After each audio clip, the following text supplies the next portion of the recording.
And I think we still have to let them in. Yeah. Oh, yeah.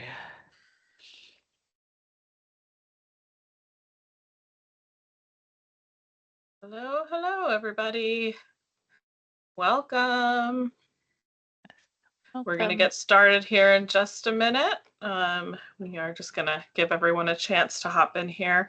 Give about another minute or so for our attendees to join us. Okay, Sarah, now you have access to the mic and camera just in case at any point if you need it.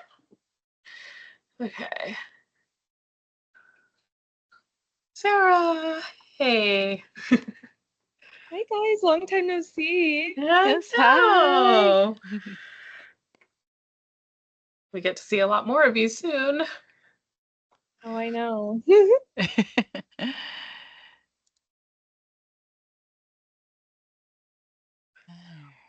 Right.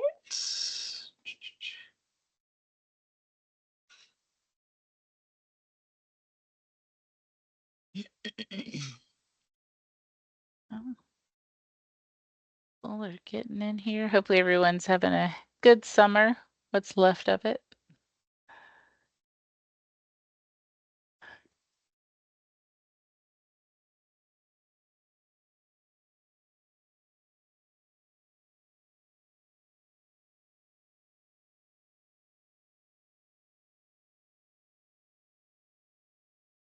All right. You know what I always say, Miss Cratian, my popcorn. Mm-hmm. The popcorn has slowed. Yes. Must be about ready. Yep. That's it. Yeah. Yeah, I think it is. That's about right. Yeah, at this point. Well, definitely Right. welcome everyone. We're glad to have you join us today. And thank you, Miss Zetz, for putting this together for us, planning everything. Yeah, let's see. So I am Gwen Cratian, the Director of Admissions here with the USF Health Tunasia College of Pharmacy. And then, of course, we have Miss Erica Zetz, who got us started. She's our PharmD Admissions Recruiter Advisor. And we also have on with us one of our current students, Sarah Peterson. So she'll be on as well, and we'll have her chime in a little later to talk with you all about her experience applying and see if she can kind of share any tips that she might have since she successfully got through the process. But we're excited to have you all join us today. We always, at the start of a new recruitment cycle, a new FarmCast application cycle, we always like to host an application workshop where we go over all things related to the FarmCast application and talk with you not only about the application process as a whole, but get into a little bit detail about our specific requirements so that you have an understanding of that. And then most importantly, we want you all to leave here with getting all of your questions answered and to really feel comfortable going into this application cycle. So feel free to ask questions, engage with us. Just a few housekeeping things. Since there are so many of you online, we do have your microphones and cameras disabled, but you should be able to see the chat. Hopefully, we'll go ahead and drop a little message in there real quick for you so that hopefully it pops up so that you can see it, but it'll likely be somewhere at the top of your screen. You'll see a little chat bubble or maybe in the bottom center part of the screen. So look for that and hopefully you can utilize that. If for some reason you don't see the chat, there is a Q&A little area as well that'll likely be in the same area top or the bottom center of your screen. So you can use that if for some reason you're not seeing the chat, but you can see the Q&A. We'll keep an eye on both. But yeah, so let's see. I think I have control of the PowerPoint now. Let's see, it might take a second for it to move. Bear with me. So yes, just slight little delays there. But this is going to be interactive. So we do have some poll everywheres incorporated into this. So if you will just make sure that you do those, we'll try to make those quick. So we want it to be interactive and not just us talking to you. We want you all to engage back because we do want to have a sense of what all you want to get from this presentation as well. So agenda is going to be, we're going to cover the deadlines so that you have an idea of timeline for things and where to look for deadlines for all the different programs that you're considering, especially ours. And then we're going to go over all the different areas of the FarmCast application. We'll try to, at the end, if we have enough time, to pull that up so that you can see the inside of the portal. And you can take a look at that as well and have it up on your end. We'll go over some tips and tricks. We're also going to talk about the cooperative admissions guidelines and make sure you understand what that means. We're going to go over contact information for both FarmCast and us so that you know who to get in touch with if you think of questions after this. And then, of course, answering any questions that you have during the presentation. So we'll go ahead and dive right into things. I think it's just a slight delay every time I hit the, maybe, yes, I'm gonna get the hang of this by the time. Okay, there we go. All right, so the easiest thing to do here with this poll is to scan the QR code, because if you scan that and just keep that open on your phone, with each poll everywhere question that we have as we go throughout this, it'll easily open the next question for you. That might be a little bit easier than trying to go the text route. So I recommend scanning the QR code. But we want to get a sense of who all is here with us today. So if you'll go ahead and fill that out and let us know when you plan to start pharmacy school. So you'll notice there we have only fall dates listed, and that is because, at least for us, for the Tunisia College of Pharmacy here at USF, we only consider candidates for the fall. So we take a fall cohort for our program. And let's see, do we have any later? Oh, no. Let's see. I didn't realize that was going to scroll. I do apologize. I was trying to hit the little see more to see if there were any beyond fall 2026. We're just going to go with, yeah, okay, so yeah, it says 100%. I didn't catch that. So 100%. So that tends to be the case. And most of these is that majority are for fall 2026. So the next cycle, every now and again, we'll get a couple that are really, really early and just wanting to see what the application process looks like. So perfect, y'all are in the right place. Okay, so let's get into these deadlines. So maybe y'all can use the chat. When does the FarmCast application cycle open for this upcoming cycle? So for fall 2026. If y'all will put in the chat, what do you think that date is? When does the cycle open? I see some July the 10th in there. Got a July the 15th. All right, I'll start it off real strong there. It looks like most of you here had it with July the 10th. So as you can see, the application cycle, it has already opened. It has already started. So if you haven't gone ahead and created your account and gotten into FarmCast, hopefully you will be doing that after this so that you can go ahead and get started with everything since you're planning on applying for fall 2025. Let's see. Okay, so let's get into priority deadline and what that means. So priority deadline for us at USF is October the 1st. That is the big deadline to remember. So schools have the opportunity to create a priority deadline. The biggest things to remember with this is that priority deadline is very different from early decision. For pharmacy schools, schools that operate through FarmCast, they do not have early decision. That went away. That is no longer an option for students to apply via FarmCast as early decision, which was binding. Priority deadline, it's simply a priority. It is not binding in any way. If you apply during that priority deadline, you are not set to go to that particular school. If you get admitted to that school, you can apply to multiple schools within that priority deadline. Not all institutions have a priority deadline, but many of the pharmacy schools will have a priority deadline, and many of them will offer special incentives to encourage students to apply early. Most of the programs want you to apply early so that you can go ahead and get your admissions decision early. Oftentimes that's meaning if you're a qualified candidate for that program, they can go ahead and interview you early. That also gives you plenty of time to go ahead and consider your options. That's a lot more time that you have to get to know that institution as an admitted candidate if you're getting admitted into that program, and ask plenty of questions and things like that.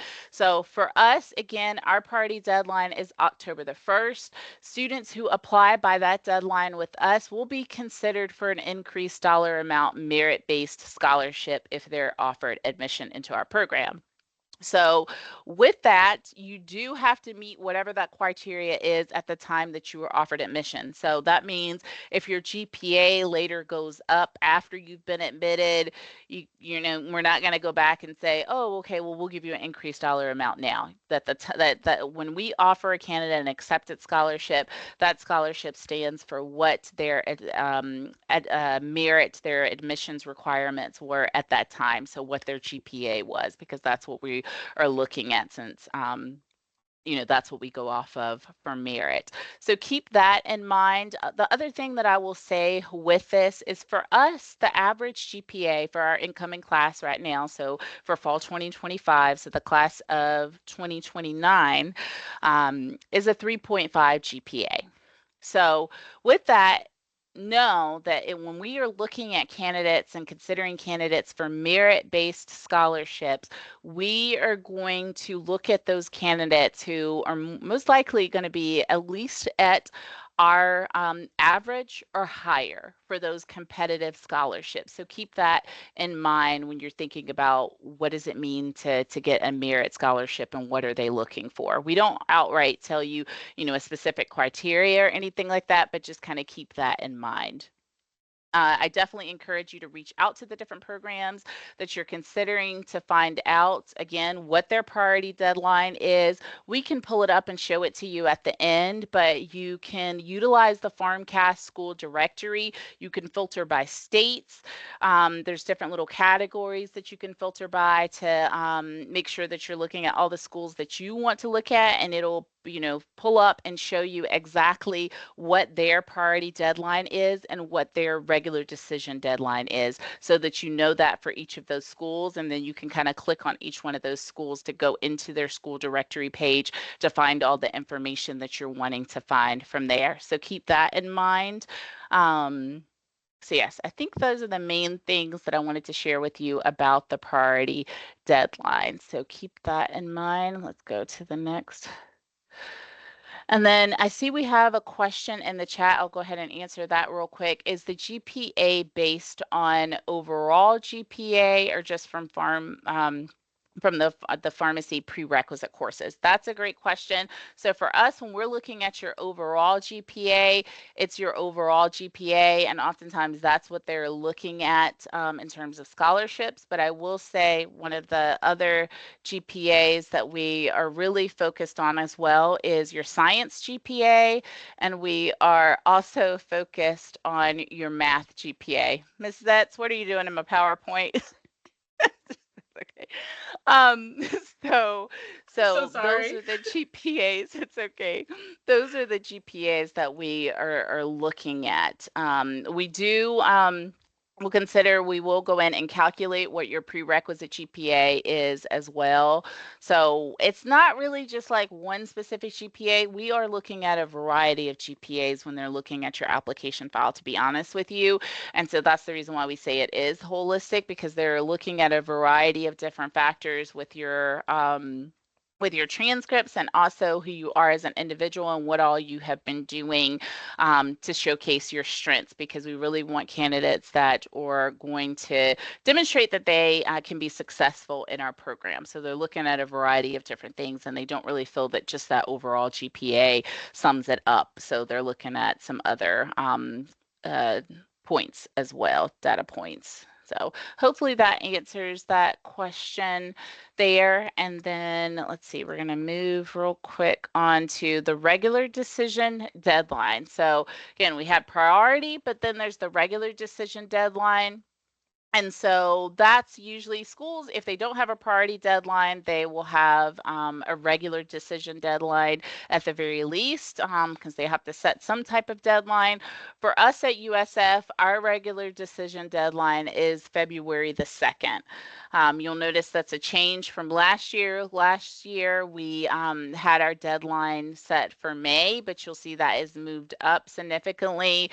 In the past, we have done February 2nd, so we decided to go back to that. So you'll notice you have to get everything in much earlier in the process. So I would say if for some reason you are not meeting that priority deadline, you for sure need to have everything in your application submitted by that February deadline in order to be considered for our program, because we imagine that our class will be filled very shortly after that. So keep that in mind.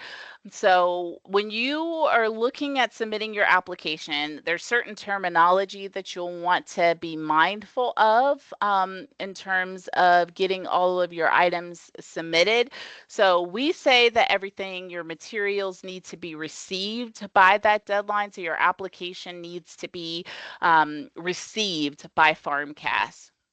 So basically, when you are submitting your application, it'll basically go into a received status, which means that PharmCast has received your actual application. Now, that may mean that you still, say you filled out to do the professional transcript data entry where they're going to do that for you. There may still be another component that needs to be completed as it relates to that, and perhaps your application fee hasn't post it just yet. But when we say that's the deadline, we want to make sure that you're at least in a received status by that date. Now, know that that could mean, like I just said, there could be transcripts that are missing for whatever reason. So you need to have requested them to be to PharmCast for PharmCast to get those.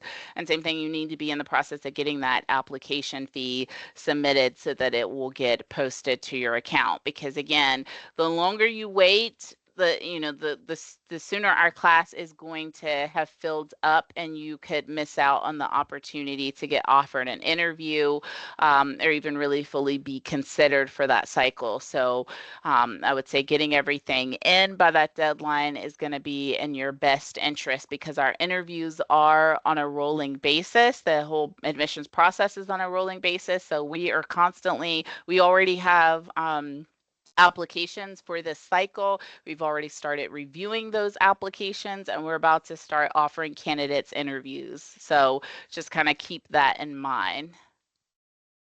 And then real quick, let me take a pause because I saw there was a question out there before it gets too far gone. Saying that on PharmCast, it mentions that we require CPR certification before matriculation, but you do.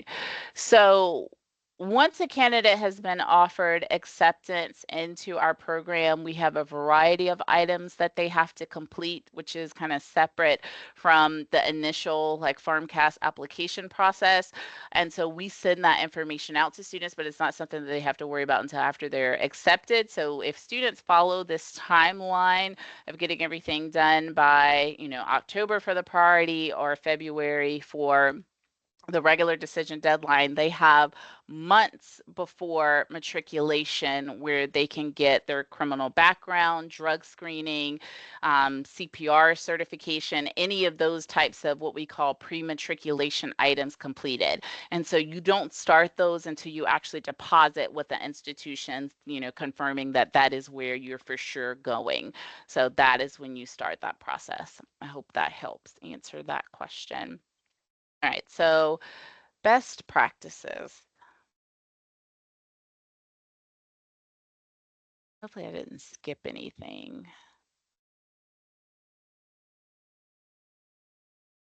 Okay, so we want to get into some of the best practices now. So if you all will look at the next question, it should be open. We want to talk with you all a little bit about what you are most confident about with the application process. So if you all will start to type that in there, because we want you all to be confident about something going into all of this. Pharmacy experiences and community volunteering, those are very, very important. GPA, very good, very good. Letters of recommendation and GPA, that's good. Prerequisites, that's good. We have a lot of prerequisite courses for you to complete, so that's good to feel confident about having those done. Letters of recommendation, GPA, seeing some similar ones pop up there. Awesome, kudos to y'all that have those prereqs already finished. Pharmacy experiences, that's great. Prerequisites of volunteering. Those are all great things. This is awesome. That's good to see that so many of you have already gotten those prereqs out of the way and that you have that pharmacy technician, pharmacy experience. So good. Those are wonderful. Those are great things to be proud of. And you want to make sure that you showcase those on your application, which we'll talk about a little later. So let's see. Now, so let's go on to next one. Do apologize. It's just a slight delay each time I hit the next button. Let me try that again. No, that's still not moving. Maybe I should. Okay, that's a little bit easier. Scroll down. All right, so now that you talked about what you're most confident about, what are you least confident about?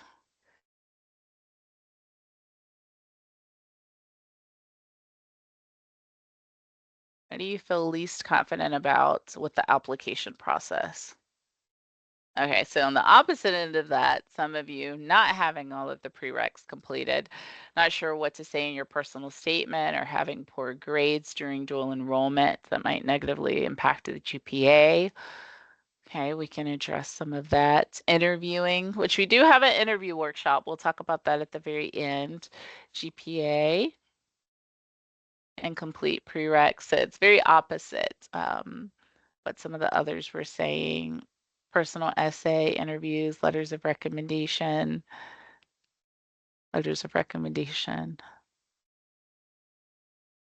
personal statement, personal essay, GPA, prior history and COVID years, okay. Transcript input. Okay, that kind of gives us a sense of what to address as we go forward. All right, so lack of extracurriculars outside of pharmacy work and shadowing, having no pharmacy experience, okay?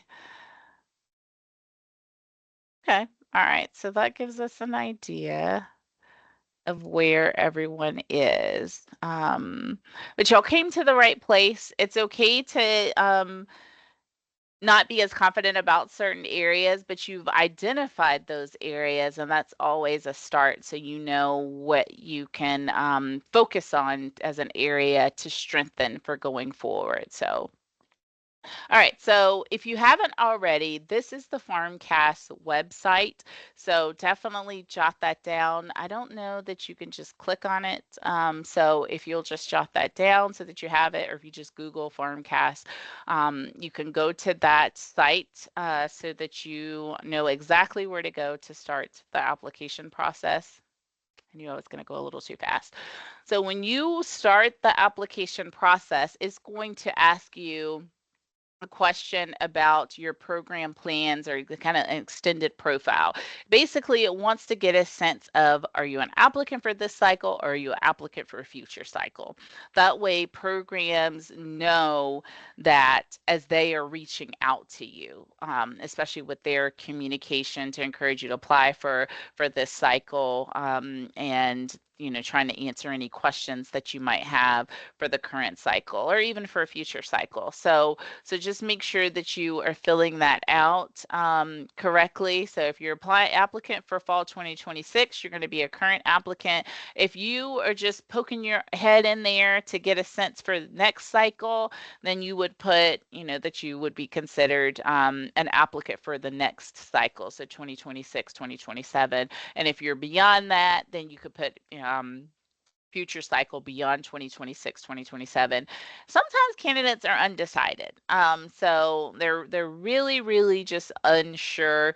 There is the option to select that as well. But if you know that you're really leaning towards this cycle, I would say go ahead and put this cycle. But if you completely just are just that up in the air, then that is what undecided is for. And then we do sometimes will have, advisors and things like that that are in there. And just in case we happen to have any who are on today, you all would just put non-applicant in there for that question.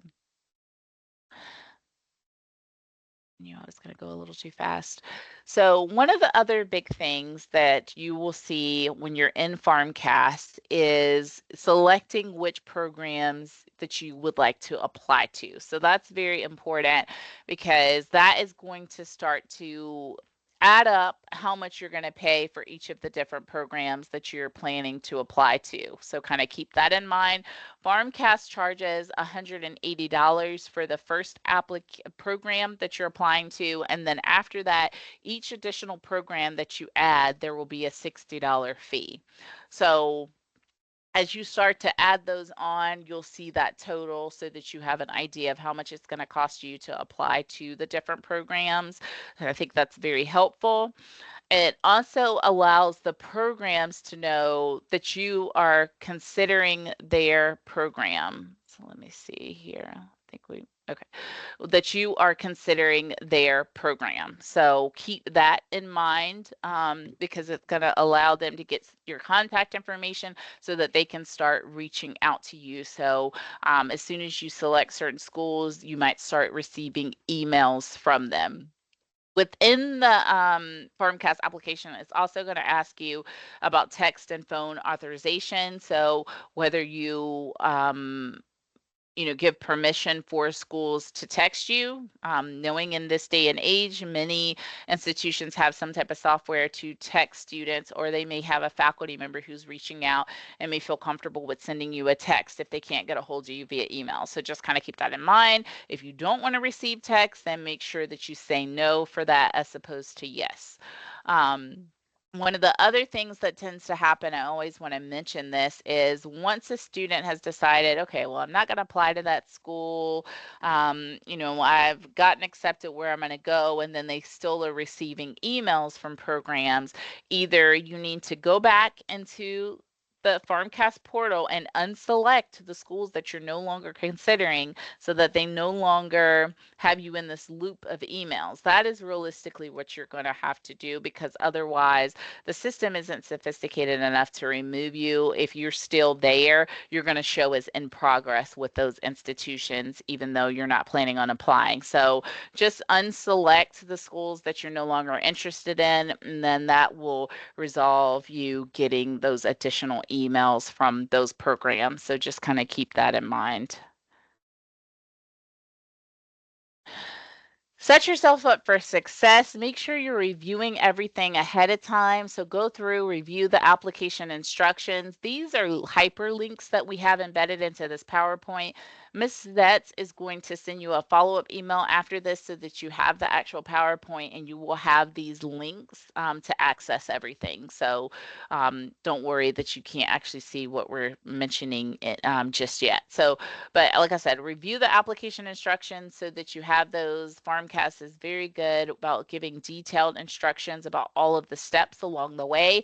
They also have checklists for you so that you know exactly what you need to do as a first-time applicant and even as an applicant that started in the cycle last cycle. Perhaps you were one of those future applicants last cycle and you were just in there to get a sense of everything. Well, it'll tell you what needs to be carried over, how you go about that. Same thing, say you applied last cycle and you were placed on the alternate list. Perhaps you never got called off the alternate list and you're reapplying. It'll let you know exactly what you're still going to have to resubmit and what carries over. So keep that in mind and look through that. I mentioned it earlier, but the PharmCast school directories that has a lot of valuable information there, and being able to easily see multiple programs and compare multiple programs based on certain categories, like I said, like state. So make sure that you are utilizing that. It's an easy way to get a sense of what each school is requiring. And all of those school directories are set up in the same organizational style. So if you look at one, they're all going to have the same flow to make it a little bit easier for you to know where to look for what. And then make sure that you're going through and you're abiding by the code of conduct, which we'll talk a little bit more about. Review the applicant responsibilities to make sure that you're not doing anything that you shouldn't be doing. It is important for you to do your research on all of these things so that, you know, you can't just say, oh, well, I didn't know. You need to, it's your responsibility. It's part of going into a professional organization is to be responsible and know the codes of conducts and responsibilities as an applicant. So keep that in mind. So applicant code of conduct, again, so as you're applying to a professional school, again, you're already being considered a part of a professional program. So you are responsible for acting as such and being ethical, being honest and truthful throughout the entire process. So even though you're not in the program, you are still bound to respond in a professional manner. So from beginning to end, you are held to a high level of professionalism. So I always tell candidates from the moment you were interacting with admissions professionals, admissions offices, whether you see us out at a recruitment table and we're visiting your school, you are to present yourself professionally. You're going ahead and setting the tone for the type of student that you are going to be in a professional program. So keep that in mind, even when you're sending emails to the different institutions, you want to carry yourself in a very professional manner, because you never want to do something that can be considered unprofessional and cause you to not get accepted into a program for unprofessional behavior. So just keep that in mind as you're going through the process. I knew I was going to scroll a little bit too much there.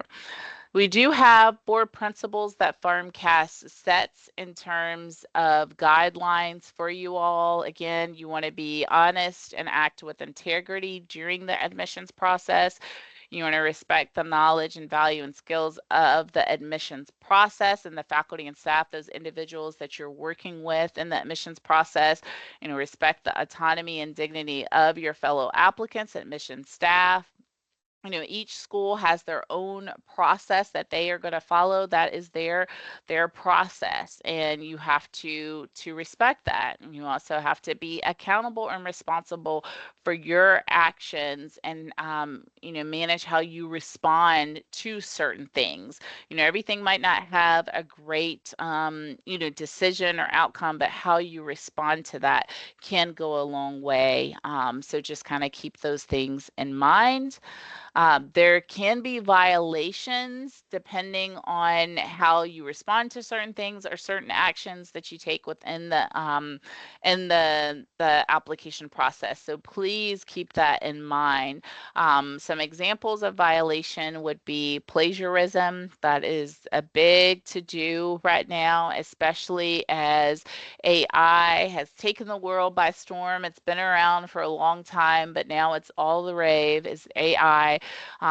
So we try to make sure that students know when you're filling out the application, make sure that you are given credit where credit is due. If you are utilizing some help in some fashion, we'll get into that with the personal statements a little later, so I won't dive too deeply in there, but plagiarism is a big violation. So in most cases, the schools will have their own individual policies about how they handle plagiarism, and if they feel that a candidate has plagiarized, and going ahead and denying their application. But each school kind of has their own policy as it relates to that.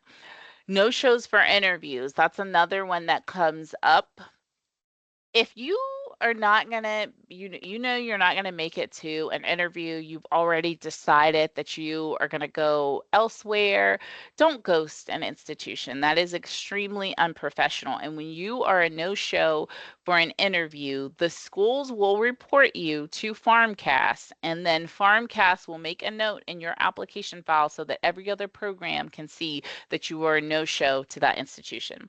Nobody is going to say anything if you reach out to the school ahead of time and tell them, hey, look, unfortunately, I am not going to be able to make it to this interview. I've decided to go another direction. I would like to withdraw my application. I just wanted to go ahead and let you all know that. Most schools will let you know when they are inviting you to interview what their policy is. If it's within 72 hours, they're asking you to go ahead and let them know. 42 hours, 24 hours, whatever the case is, they will let you know, and you need to make sure that you're following that.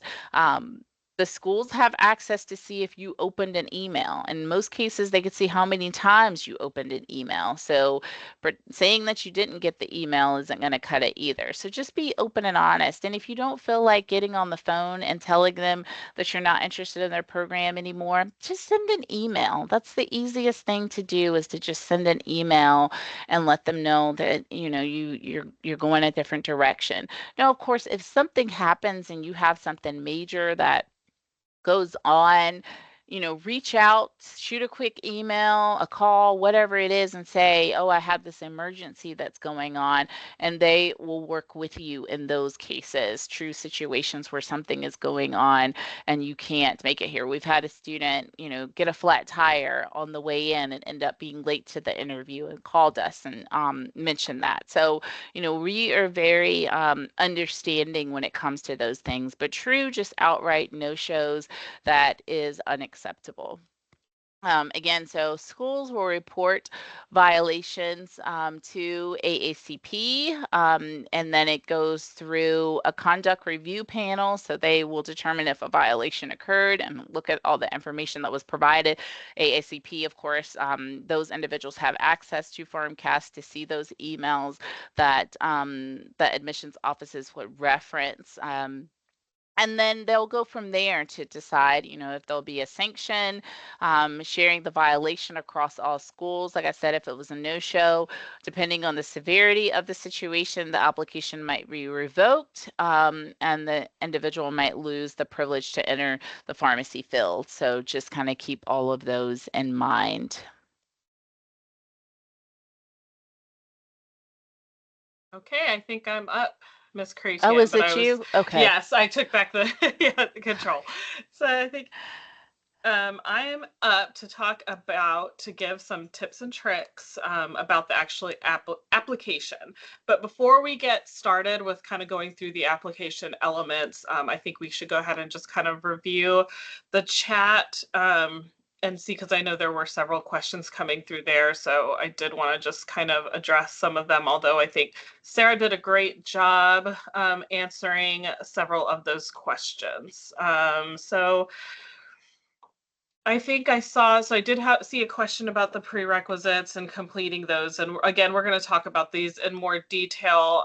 You can submit your application while you still have your prerequisites in progress. So, that's really kind of based on your discretion. We always just really suggest submitting by that priority deadline.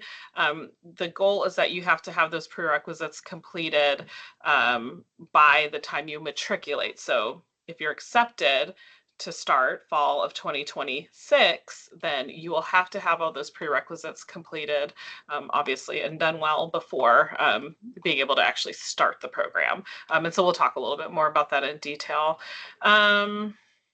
The same thing. So summer are, I don't know, Ms. Crazy, I don't know if that's in one of my slides or your slides, if you address the last day that they have to, I don't think so. I think that's in the prerequisite slide, but the date is at the end of July, and I don't know it off the top of my head, but once we get to that slide, I'll confirm the exact date that you have to have your classes completed at the end of summer. I think it's the 24th maybe, or of July, in order to have those completed and be able to start if you're accepted. So there is time if you are having to take a summer class. And that would be if you're taking, I'm talking about next summer. Obviously, if you complete this class this summer, you're good to go. Okay. Lack of paid pharmacy experience. I think Sarah answered that question well. Let's see what else.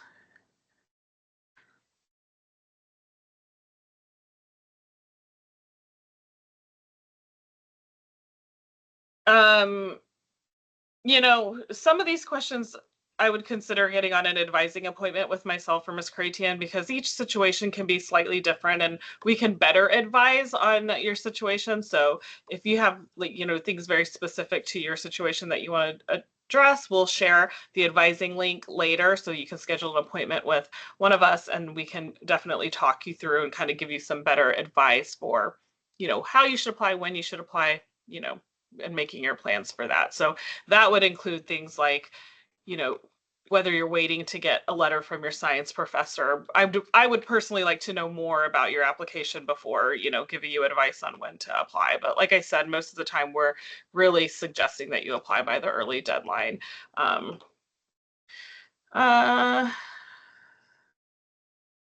Let's see what else. And then the PharmD, the 7-year program, that first time in college, BS to PharmD. This is a different program. That program feeds into the PharmD program. So essentially you would be an honor student completing all your prerequisites through the honors college, which allows you to essentially finish a year early and then apply to pharmacy school. And if you're accepted to pharmacy school, then you will be able to essentially finish your bachelor's and your pharmacy PharmD in 7 years instead of 8 years. So it is a different program. You have to be accepted as an undergrad into the honors college in order to complete that program. And so there's some pretty strict requirements for that, or qualifications to be an undergrad in that program. So if you're accepted to that, great. We'll see you in a couple years when you're getting ready to apply to our program. And then I don't know if there's anything else, because we're going to address a lot of these questions. So I would say, you know, hang on to when it comes to like application specific, we're about to address some of those. And then if those questions aren't answered in the end, then we can, you know, revisit some of those questions about the application. Okay. All right, so I'm going to go ahead and move on into our tips and tricks for actually completing the application within PharmCast. Ms. Cratian has already talked to you all about the PharmCast system and application portal.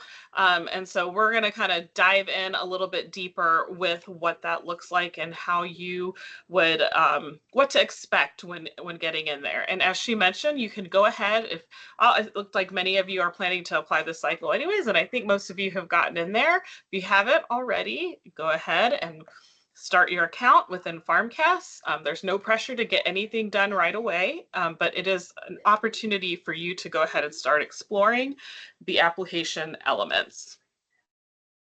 So back to this picture, you'll see, and I'll, if we have time at the end, I can do a more live kind of walk through in the actual PharmCast portal, but you'll see in this picture here what the application looks like. So once you're registered and you're in there, everybody is going to have a very similar screen to what you see there with the 4 quadrants of the application. So we're going to kind of dive into each one.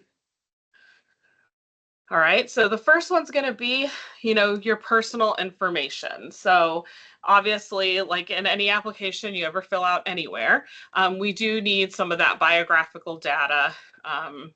and things like your release statement, background information, things that we need to know just for demographic and kind of overall information about you, sort of purposes. So you'll see the different pieces, which all of those are going to drop down and open up for you to enter your information. So here are some of the things that you're going to be expecting to sort of complete. So so we've kind of gone through that, and I should say this other information tab right here. So all of this is pretty self-explanatory. A release statement will have you sign your biographic information, contact information. We need to know how to get a hold of you, of course. Citizenship, if you're underage parent or guardian information, which we generally, don't have applicants that really need that information, but it could come up, race and ethnicity. That's, just for, reporting and our own background data. And then other information is what we're going to kind of talk a little bit more about. And then, of course, if you have any military history, we'd like to know about that as well. Okay, so other information, though, that just to kind of dive into what that is a little bit more background information. So the questions we're going to ask within that other information, have you previously attended a pharmacy school or health professions program? So medical school, PA school, nursing school, any of those. We want to know if you started a program somewhere else and maybe left the program and are applying now for pharmacy school. We understand that happens sometimes. And so circumstances can really, play into this, and the admissions committee will want to know why you didn't finish the program. But it's really important that if you do have previous experience in a health professions program, that you are sharing that in this other information tab. Pharmacy technician experience. So pharmacy technician, we want to know there's a couple opportunities for you to talk about your pharmacy technician experience, but we obviously, this is a holistic process when it comes to your application and looking into your application. So we're looking for that well-rounded individual who is not only a strong student academically, but has partaken in other experiences and activities that are part of their journey in exploring this field of pharmacy. And pharmacy technician is probably the most direct experience you can get as someone who's not an actual pharmacist. And so we want to know about it. That's great experience. We also want to know, where you've been able to work as a pharmacy technician. And so this is an opportunity for you to add that here. It is not required that you have pharmacy technician experience. It just holds high value for your application if you do. Academic or behavioral, in fact, fractions. So, again, it's really important to be honest in this process. Don't always think that if you have a life blunder that's happened, we do know that sometimes you can come back from those things, but you have to be honest about it. And sometimes, it might not be good for your application, but you have to be honest, because ultimately you will have to, the pharmacy world is small. Sometimes things happen, and you'd be amazed at how the admissions committee or people who are reviewing your application are able to find out things. So just be honest. The other thing is, we'll know how to address those things if we need to with you. So it's just really important that you're really honest about anything like that, academic or behavioral infractions. Just be honest. Professional license infractions. So obviously we would need to know that. And then special life circumstances. We are going to ask about those special life circumstances. Sometimes things happen in life, and this is something that you might want the admissions committee to know about. So this is a great place for you to share that. I'm trying to think of an example. Ms. Creighton, can you think of an example of a special life circumstance that would go into this other information tab? That's not something that they would address like in there, maybe that you've seen as an example. Like the things that come to mind would be like if somebody was going through something, like somebody maybe had like health issues or something like that, or deaths in family, just multiple things or something that may have been going on that just really impacted them in some fashion, with their grades or maybe even mental health, just things like that that were just going on that were, a challenge for them that they had to try to navigate through and overcome, are the things that I could think of. I just thought of one example of one student who had been in multiple car accidents that each Yes. one caused a traumatic brain injury. So it was like really just like crazy circumstances, but it really affected, you know, their journey, their academic journey, or impacted their academic journey. So, those are important things to share, if you choose to share it. Okay. The next quadrant is going to be the academic history quadrant. So, high school, that's just information. We're not really going to base a lot on, what you did in high school, but we want to know that you attended, graduated, and where. But the most important thing is going to be your colleges. So you are going to enter every college that you attended. Once you've entered every college you attended, you are going to have the opportunity to enter all the coursework at each of those colleges that you completed. Along with that, you are going to be asked to submit your transcripts. So with your transcripts, you're going to have to request your transcripts, and it'll happen through PharmCast.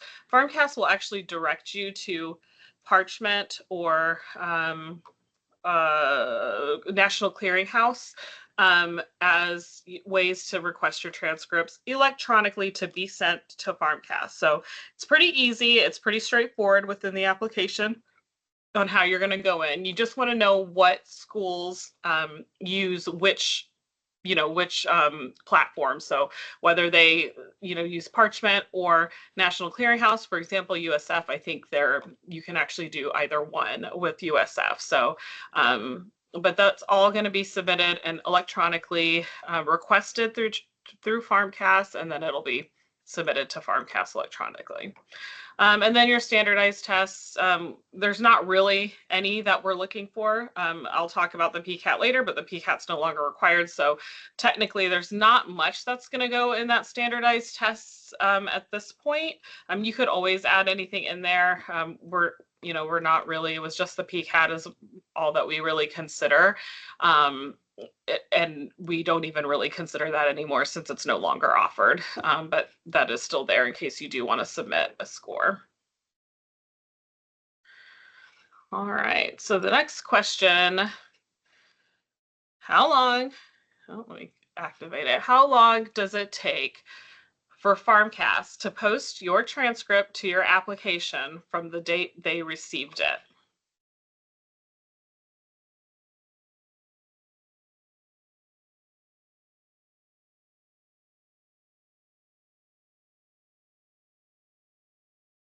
Yeah. Looks like a lot of you have been doing your research.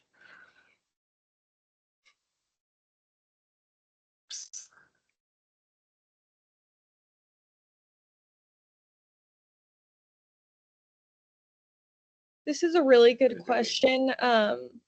Even though most of you guys are putting, probably the correct answer, it's better to be on the safer side and give yourself more time. Because personally, like, they consider every day a holiday, it can take several business days.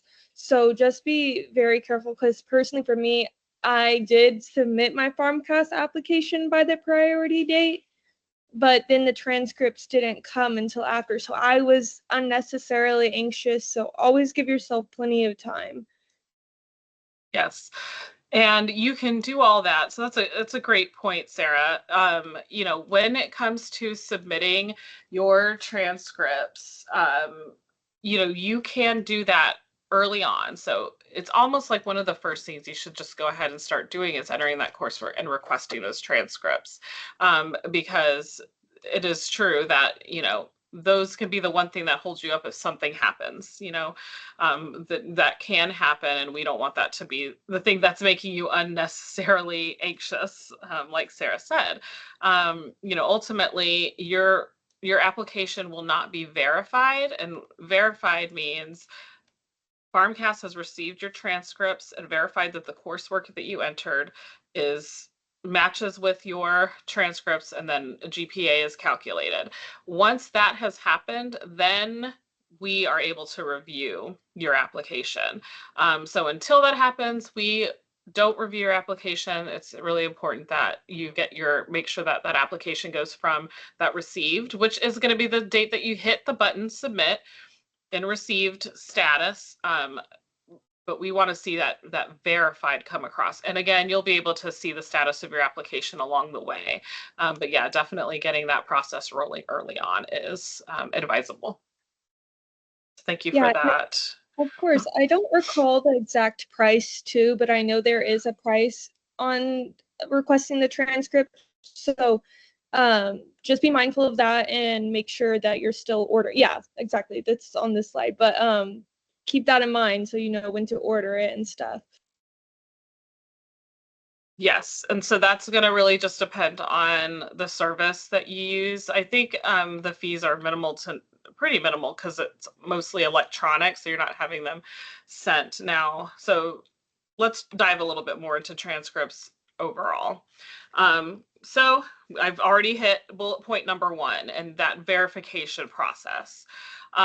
You are going to have the opportunity, once you've in that academic section, like I said, you're going to have the opportunity to enter all of your coursework,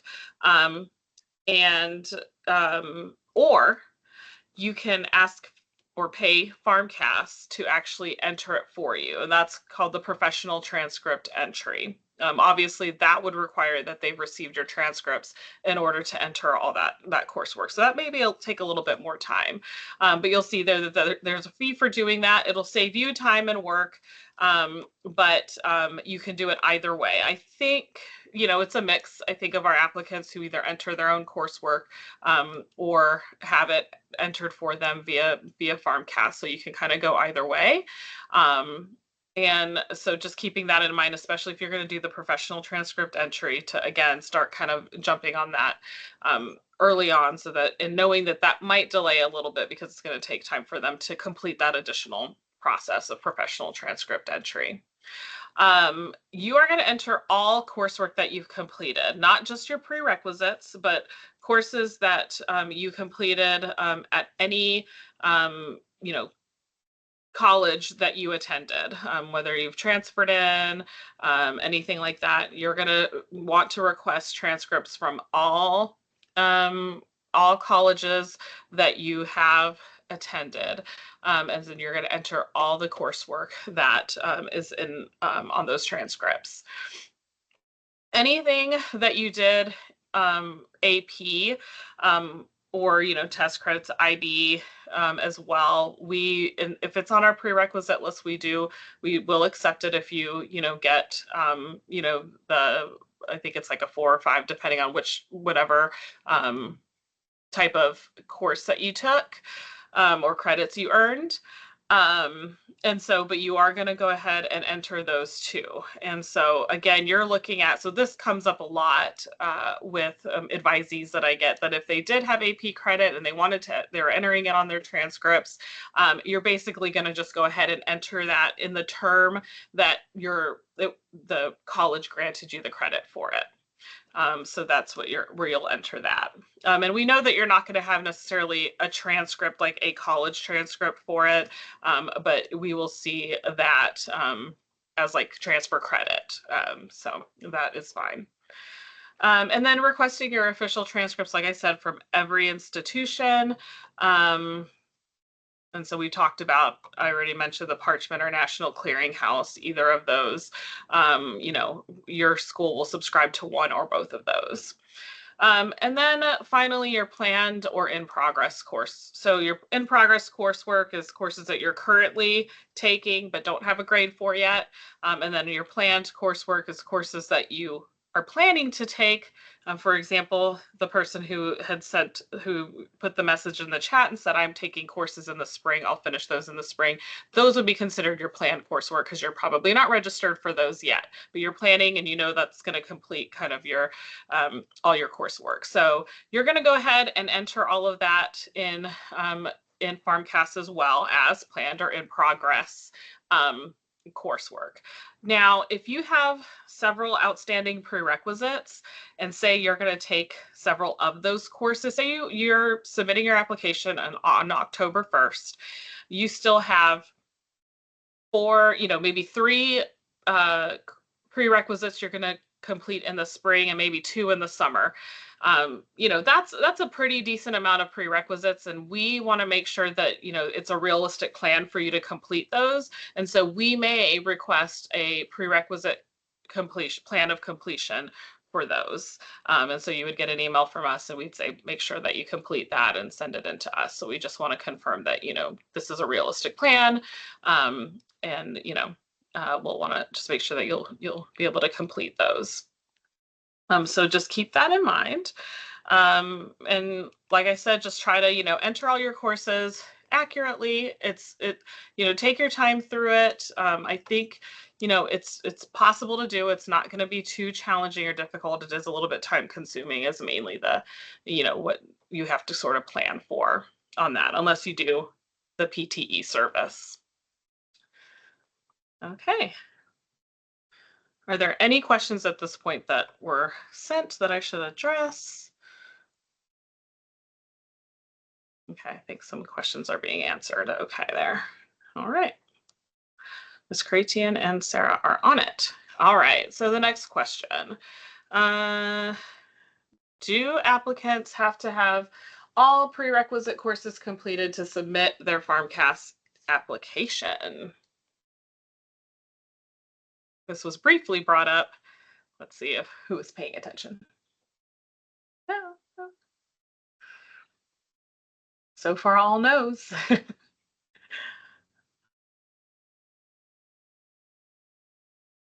Okay, well, the 100% of people who submitted their answer are correct. You do not have to have all your prerequisites completed in order to submit your PharmCast application. So, as we mentioned with this, there is a final deadline that you will have to have, and that's at the end of July. Again, I will address that date later when we talk a little bit more about the prerequisites. And it's prior to matriculation that you'll have to have all those completed. Now, you still want to go in strong with the prerequisites that you've already completed. And so, there would only be, certain circumstances if you had like a crazy amount of outstanding prerequisites that, your application might have to be put on hold until you complete a few more, something like that, but that's rare cases. Most of the time, your application isn't going to go through. It's going to be reviewed based on what you've already completed, and then you could be accepted, everything, and then the admissions committee will just want to see those final grades completed by the time that you matriculate. All right, so moving on to the next question. How many prerequisite credit hours does USF require before a student can matriculate into the program? As you can see, we're leading up to these prerequisite courses. I'm sure you can feel it coming. 59, 59. Wow. That's good. I'm so only 2 years ago, we required 72 and no one has gone back to that. They know it's 59. So you all are exactly right. It is 59 prerequisite credit hours required here for us at USF TCOP. So not every program requires the same exact prerequisites, although a lot of them are similar, but they may be different for the different programs. So you definitely, if you're applying to other schools, make sure you're paying attention to their prerequisites as well.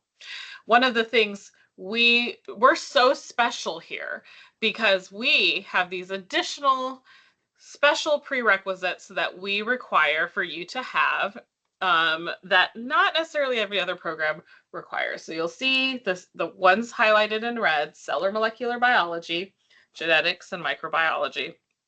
We do require those.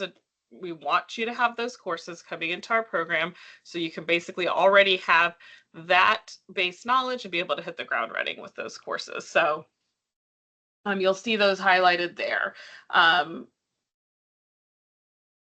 And then I think everything else is pretty self-explanatory. For anyone, these are listed on our website, and these are listed within PharmCast. All of the requirements, application requirements for our program are listed in PharmCast as well.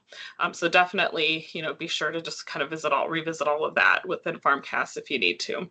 And then, so we've talked about sort of that deadline. So July 24th it was. I wasn't positive, but I thought it was July 24th. So July 24th is going to be the day that you have to have all prerequisites completed so that you can matriculate that following week. So our pharmacy students start really early. In fact, they start next week back. So they really have start a little bit earlier, and we need to make sure that we have your final grade. So we know that you might not have a final transcript by July 24th. If you took a summer class, that's basically the last day of USF summer classes. But you have to be able to provide that final grade or grades for the courses that you took in the summer at that point. And then if all that checks out and is good to go, then you're good to matriculate. But so you can be taking some of those prerequisites through next summer. All of our prerequisites do need to be completed with the C or better. I mentioned that we accept the AP or IB courses. They can be completed at a 2 or 4 year college. And then, most of those, basically that last statement is just showing that most of those are going to be a lot of your core requirements for students who are in a bachelor's program. But you can have a 2 or 4 year degree as long as you have those prerequisites completed to be eligible to apply to our program. Okay. All right. So that is prerequisite requirements. Yes. Did you mention about the prerequisite guide? I was gonna. Oh, that was exactly. Thank you. I'll drop it in the chat. Yes. I appreciate that. I was going to mention that earlier in it. Thank you for bringing me back to that. Yes. So I had mentioned that our prerequisites are listed on our website and in PharmCast. We also, on our website, have on the same page as our prerequisites, something called a prerequisite course guide. It's linked there on the website. Sometimes it's a little hard to find, so you're just looking for the words prerequisite course guide, highlighted and underlined. It's a link. And essentially, for anyone who is attending a Florida school, a 2 or 4 year college, we've taken most of the schools, if not all, of the Florida schools, and we have listed out all of the courses for each institution, which courses will count towards the prerequisites. And so it makes it very easy for you to kind of go through, checklist, use the checklist and kind of check off what you've completed and what you need to complete or what you need to register for if you haven't already completed it. So that makes it a lot easier. Now, I'm going to just be honest, we don't do a lot of substitutions, if any, so you have to be really careful with that. We're not going to just take any course to fulfill one of the courses. We do look for very specific content for each course in order for it to count. So it's really important that you either follow that guide. If you're an out-of-state student, just do the best you can to match with this. We are always happy to hop on an advising appointment and help you determine if you're questioning something, whether it counts. We can always, chat about that and just kind of see, what that looks like for you. And the other thing is we don't double count credits. So, just keep that in mind. So we're not subbing or double counting credits. Okay. All right, moving on. So just a really quick notification, the PCAT, you know, the test scores was in there. I should have mentioned this, you know, I should scoot this up in the slideshow, but you know, at some point this is not even going to be in the slideshow. So you know, PCAT was retired last January. It's no longer required.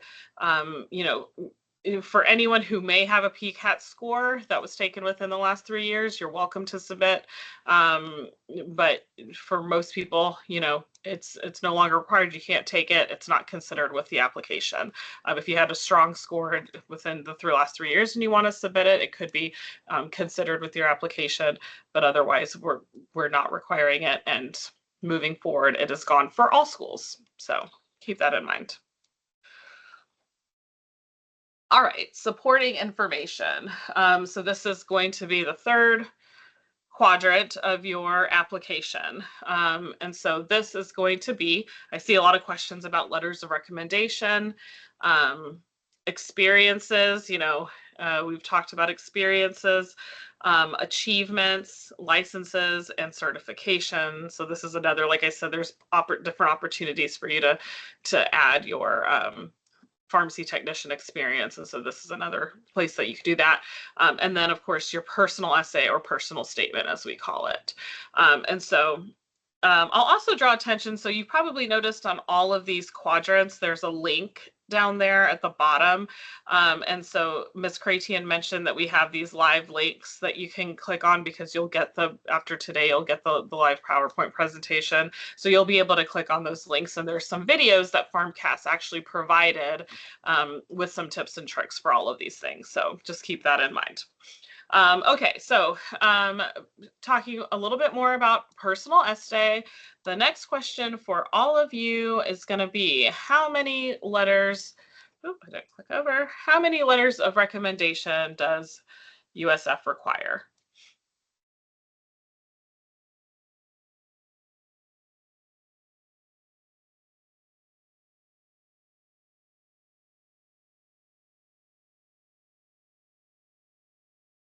I'm seeing lots of twos. Again, you all are doing great research or paying attention, or maybe it was in the maybe it's in the chat somewhere. So yeah, great job. Yes, 100% said 2, and you all are right. We require 2 letters of recommendation. Keep in mind that that is not the case for all institutions. We are speaking for USF. We require 2. Within PharmCast, you can upload up to 4 letters of recommendation. You know, we say 2. If you've uploaded 3, great. It's part of your packet, but it doesn't.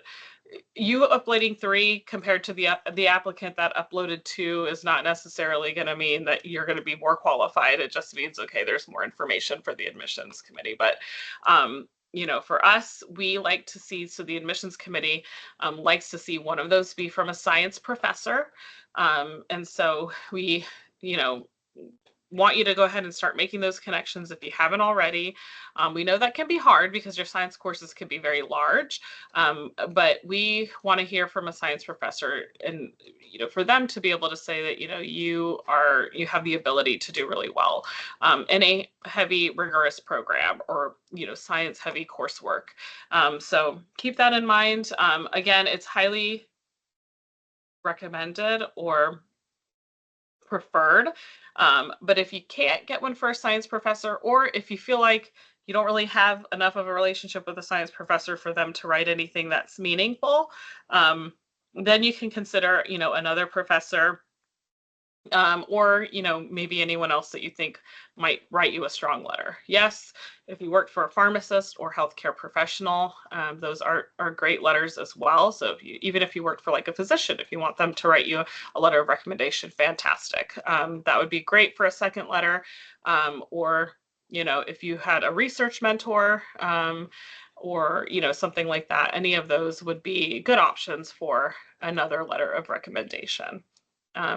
Just make sure that when you're requesting those letters, and we'll talk a little bit in detail, that, you know, you're providing them with as much background information of yourself as well to help them along the process in completing those. So we're going to dive in here about letters of recommendation in just a second, after we've moved on to our next question. How many, well, I already answered this for you, but how many letters of recommendation will PharmCast allow you to upload?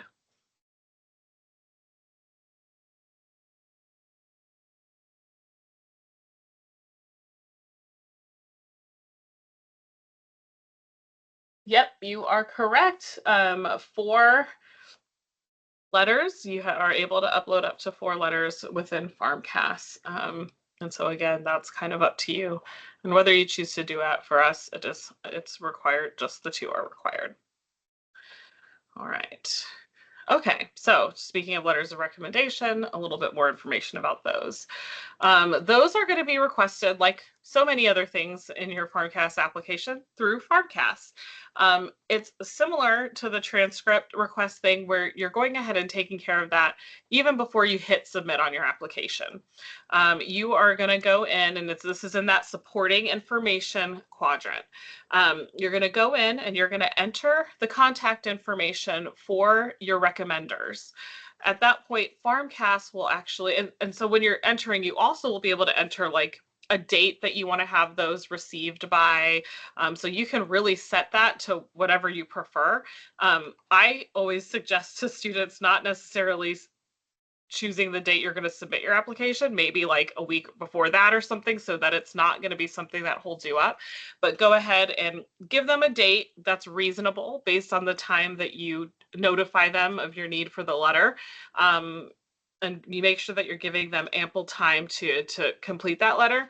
And then you're going to hit request, or I forget exactly what the wording is in that, but you'll basically you'll trigger an email from FarmCast to your recommenders for them to go in via a link that they're sent, and they will complete a recommendation form, and they can upload their letter for you. So you're not going to have access to those. Well, I think you can, but generally those are just going to go, I think most of the time they probably don't always give the students access, but you might be able to have access to see those. Right? I'm pretty sure there's a way that you can, but so anyways, those are going to have to go directly into FarmCast, and again, that's really up to the discretion of the recommender for when they send. So just keep that in mind. Again, you can check the status of those in your application.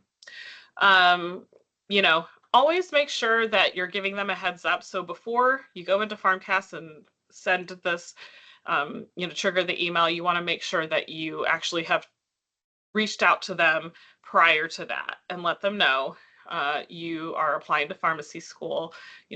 Could they write you a letter of recommendation? If they agree to, let them know, well, you'll get an email from FarmCast requesting that you load your letter and complete a form within so-and-so day, or whenever you trigger that email. So make sure that you give them enough heads up and let them know that's how it will be sent to them. And then, like I said, offering them as much information ahead of time, your resume or anything that you'll want them to know and be able to include in that letter. Feel free to give that, hand that to them, and allow them to be able to pull from that if they need to, just to kind of make a more well-rounded letter. Of course, they're going to honestly give their own feedback. That's why there's a form where they'll also actually, kind of check boxes on the recommendation, but that will help them with their letter. And then, as I mentioned, the 2 letters of recommendation are USF specific. Made me think of another thing. Oh, what's the program called? I feel like we get this question a lot, and I want to go ahead and clarify. Ms. Cratian, can you remember? I can't think of what it is. We ask a lot of times. We're asked if we can receive their letters through this portal or program. I can't think of what it is. The name of it. Well, it doesn't matter, but yeah. I mean, only because the point is, at the end of the day, your letters all have to be through FarmCast. So just keep that in mind. All right. Okay, so activities.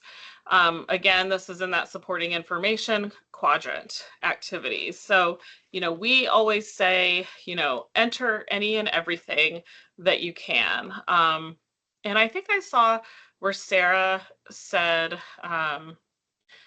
that indirect pharmacy experience, is good too, and it is.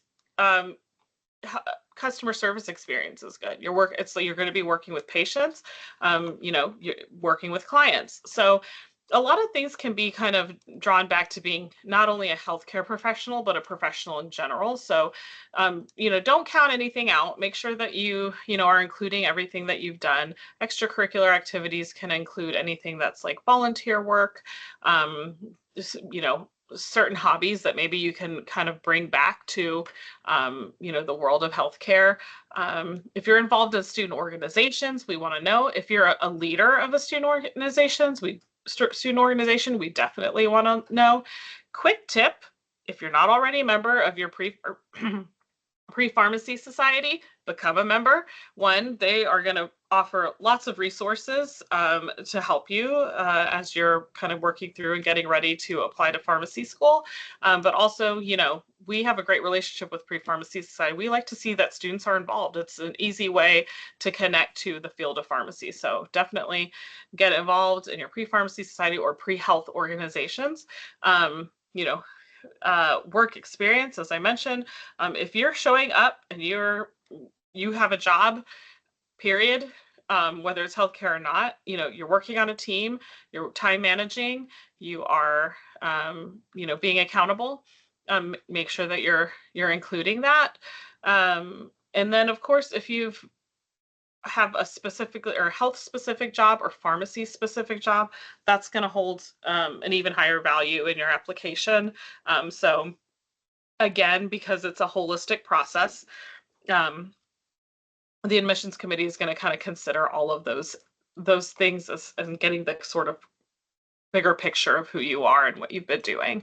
Honors and scholarships, definitely share those with us. We like those students who really have worked hard in their academics and in leadership. So we want leaders. We want to not only have or produce pharmacists, we want to produce pharmacists who will even one day be leaders in the field. So all of that's good. And then research experience. Research experience definitely lends well to the world of healthcare and pharmacy. So if you have any undergraduate research experience or research experience at all, definitely share it with us. And then, kind of as I mentioned, we're talking about quality over quantity. So I know with like medical school applications and things like that, a lot of times they're like, we need you to have so and so many hours minimum requirement in order to apply to, this program. But we don't have a minimum on hours.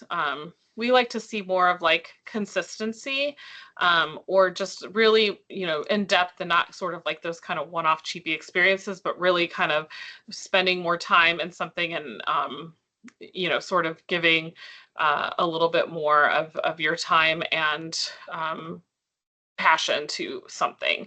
That's going to be really important in the end. So it's okay if you don't have a lot of various experiences, but maybe if you have one or two things that you really dedicated a lot of time to that you can draw back to the world of healthcare, that is wonderful. And then we do have students too, and I'm just gonna be honest that like maybe they didn't get as involved because they really, really, really, really, really just wanted to focus on their academics. This is your opportunity right now to maybe consider looking into getting some experience. But we do also, they do look at, your transcripts and everything. So if they see you were taking heavy loads and working really hard as a student, they will take that into consideration. But experience is great. And I did want to mention something, if I can butt in right here. Yes.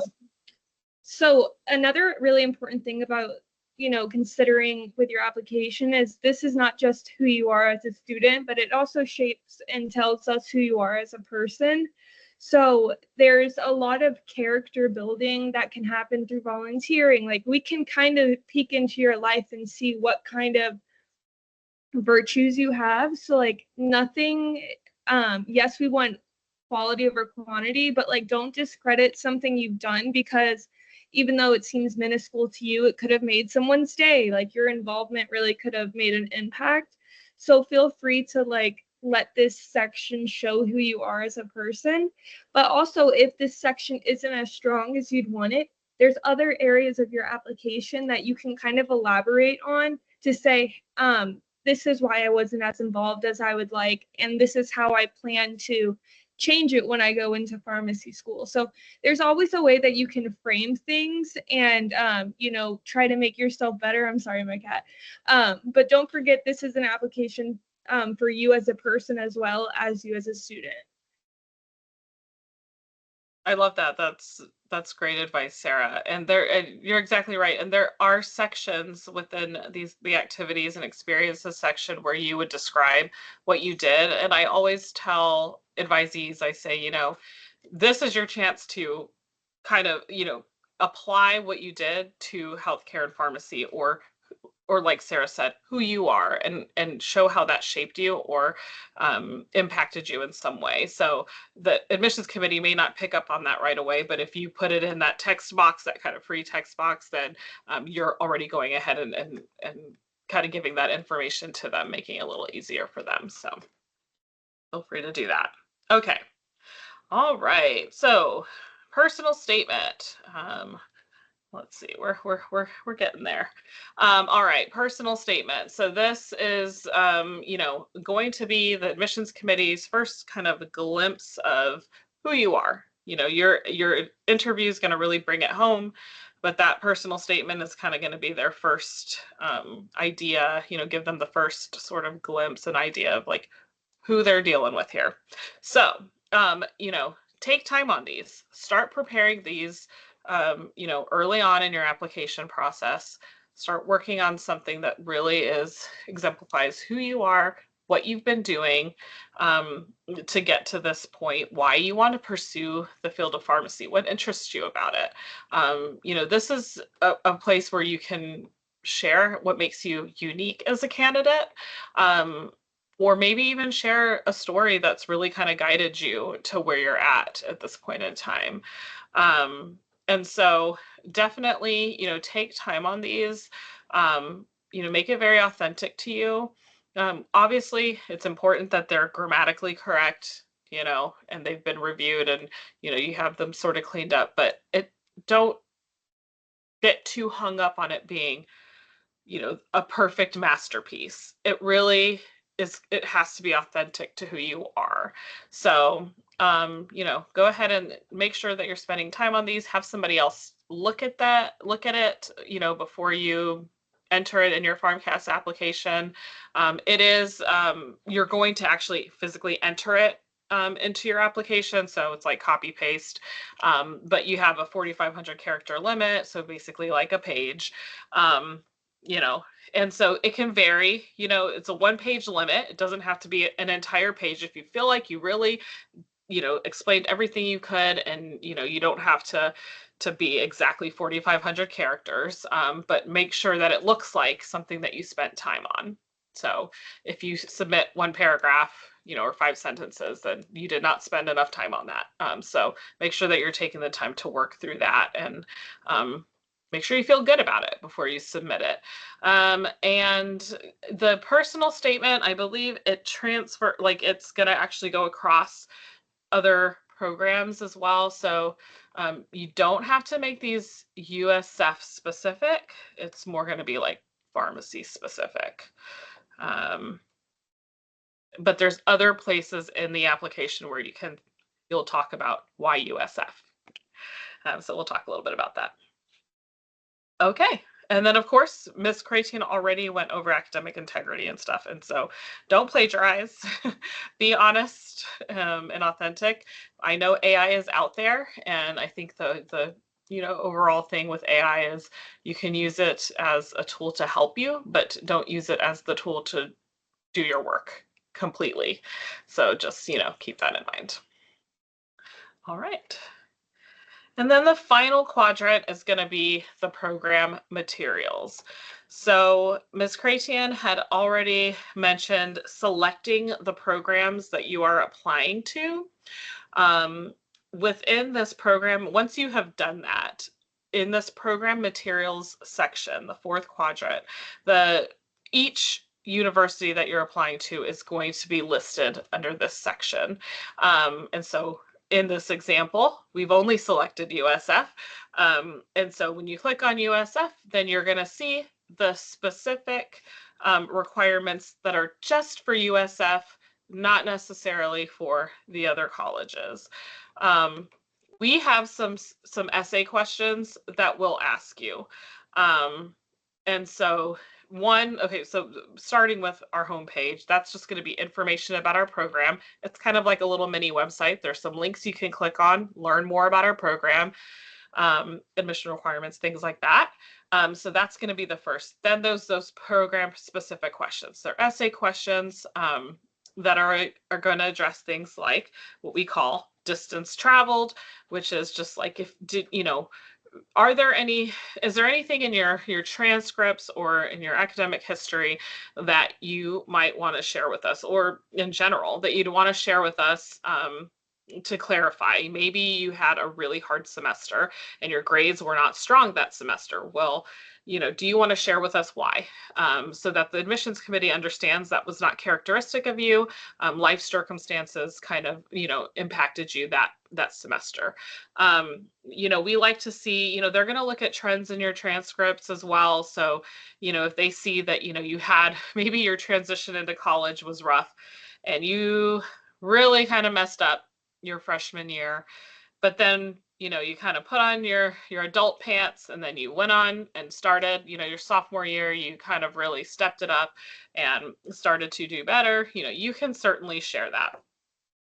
Or maybe you got sick one semester and you had to withdraw from several classes, or you had an ongoing health situation, and maybe that's something that they need to know where you had to withdraw or something like that.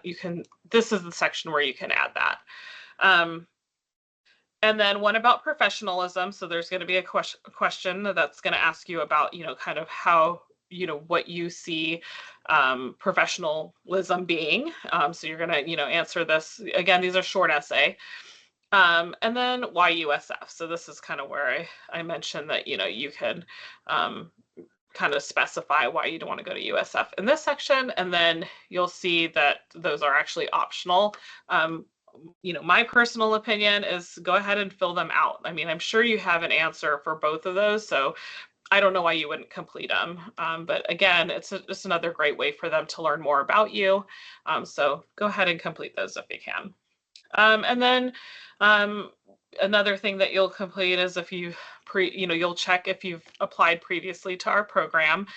Keep in mind, that's okay if you maybe didn't get in a first time and you improved your qualifications and you're ready to go again.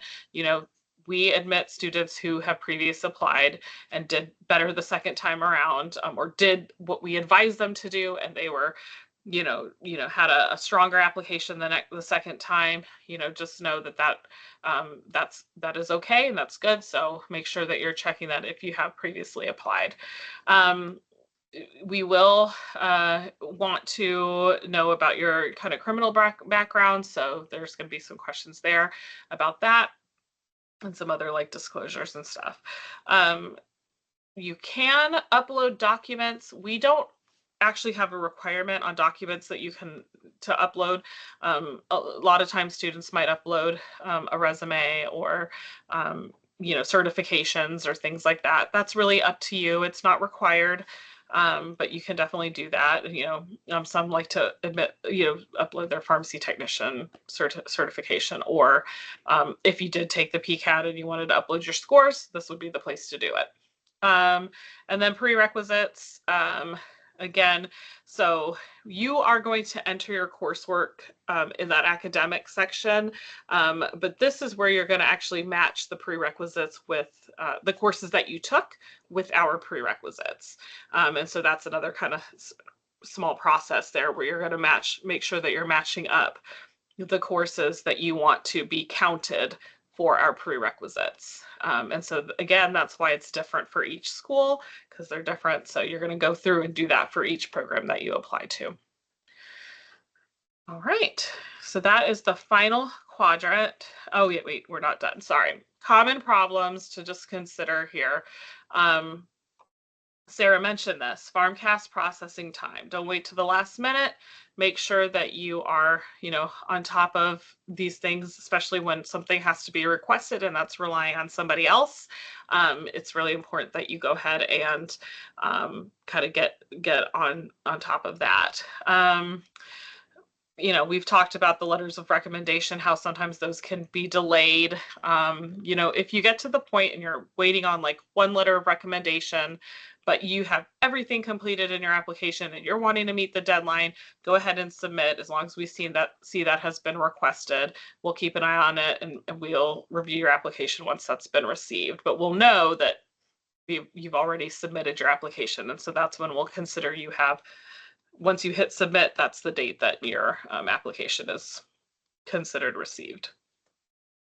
And then, you know, again, as I mentioned, the school requirements, just making sure that you're keeping those. You know, I get questions all the time from students, and they'll ask me about a certain requirement, and I'm like, that's not one of our requirements, or that's not our deadline. I know that can get a little overwhelming and confusing, but just kind of keeping those straight. And then again, just don't submit, you know, try to submit as far ahead of the deadline as you can. That's reasonable, and that allows you to submit a strong application.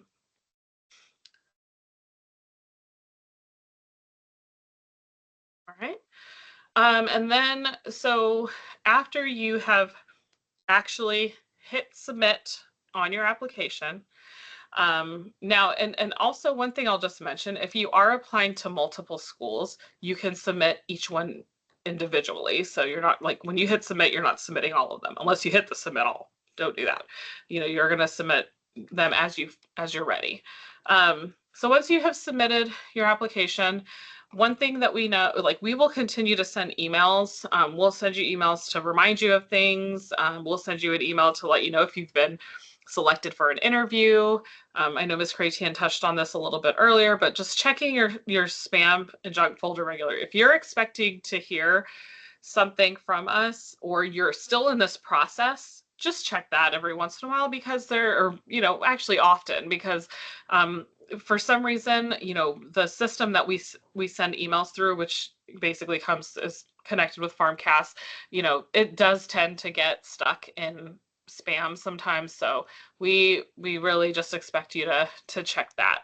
And we are actually able, I'm just going to tell you right now, we are able to see if you have opened an email.